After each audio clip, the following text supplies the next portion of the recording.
യുദ്ധത്തിന്റെയും ദുരിതത്തിന്റെയും പട്ടിണിയുടെയും ഒരാണ്ട് പശ്ചിമേഷ്യയിൽ പൂർത്തിയാകുമ്പോൾ ഇരുവശത്തും നഷ്ടങ്ങൾ അനവധി. Athulya Ramachandran, international desk, Kerala Vision News. Israel Palestine യുദ്ധം ആരംഭിച്ചിട്ട് ഒരാണ്ട് തികയുമ്പോൾ മരണസംഖ്യ ഉയർന്നുകൊണ്ടിരിക്കുകയാണ്. കൊല്ലപ്പെട്ടവരുടെ കൂട്ടത്തിൽ ഹമാസിന്റെ നേതാക്കളുമുണ്ട്. പൂർണ്ണമായും ഉന്മൂലനം ചെയ്യാൻ സാധിച്ചിട്ടില്ലെങ്കിലും നേതൃനിരയിലുള്ളവരെ ഇല്ലാതാക്കാൻ ഇസ്രയേലിന് കഴിഞ്ഞു എന്നത് ഹമാസിനെ ആശങ്കയിലാഴ്ത്തുന്നു.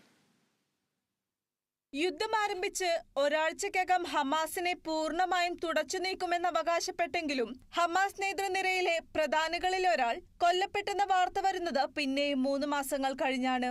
2024 ജനുവരിയിൽ ബെയ്റൂട്ടിന്റെ പ്രാന്തപ്രദേശമായ ദാഹിയയിലെ ഒരു അപ്പാർട്ട്മെന്റ് കെട്ടിടത്തിന് നേരെ ഇസ്രായേൽ നടത്തിയ വ്യോമാക്രമണത്തിൽ ഹമാസ് ഡെപ്യൂട്ടി ലീഡർ സ്വാലിഹ് അൽ അരൂരി കൊല്ലപ്പെട്ടു.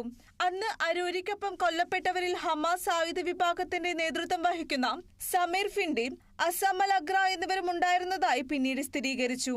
മാർച്ച് ആദ്യത്തിൽ സെൻട്രൽ ഗാസ മുനമ്പിൽ ഇസ്രായേൽ നടത്തിയ വ്യോമാക്രമണത്തിൽ ഹമാസിന്റെ സൈനിക വിഭാഗത്തിന്റെ ഡെപ്യൂട്ടി കമാൻഡർ മവാൻ ഇസയും മുതിർന്ന കമാൻഡർ ഗാസി അബു തമയയും കൊല്ലപ്പെട്ടതായി ഇസ്രായേലിന്റെ സ്ഥിരീകരണം.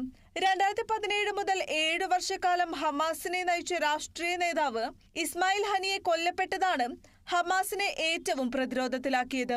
ജൂലൈ 31-ന് പ്രസിഡന്റ് മസൂദ് പെസഷ്കിയാന്റെ സ്ഥാനാരോഹണ ചടങ്ങിനായി ഇറാനിൽ എത്തിയപ്പോഴായിരുന്നു കൊലപാതകം.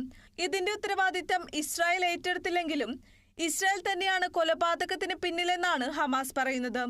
3 മാസം മുൻപ് നടന്ന ഓപ്പറേഷനിൽ ഹമാസ് ഗവൺമെന്റ് തലവനും ഹമാസിന്റെ പൊളിറ്റ് ബ്യൂറോ അംഗവുമായ റാവി മുഷ്തഫയെ വധിച്ചതായി ഇസ്രായേൽ പ്രതിരോധ സേന വ്യാഴാഴ്ചയാണ് അറിയിച്ചത്. International desk, Kerala Vision news. മറ്റ് പ്രാദേശിക വാർത്തകൾ നോക്കാം. ഇടുക്കി താന്നിമൂട്ടിൽ പോലീസ് ഉദ്യോഗസ്ഥരെ കയ്യേറ്റം ചെയ്യാൻ ശ്രമം. നൈറ്റ് പട്രോളിംഗിനിടെ അപകടത്തിൽപ്പെട്ട വാഹനത്തിൽ നിന്നും ആളുകളെ ആശുപത്രിയിൽ എത്തിക്കാൻ ശ്രമിക്കുന്നതിനിടെയാണ് SIക്കും സംഘത്തിനും നേരെ ആക്രമണമുണ്ടായത്. മുണ്ടിയേരുമ പാമ്പാടുംപാറ സ്വദേശികളായ 4 യുവാക്കളെ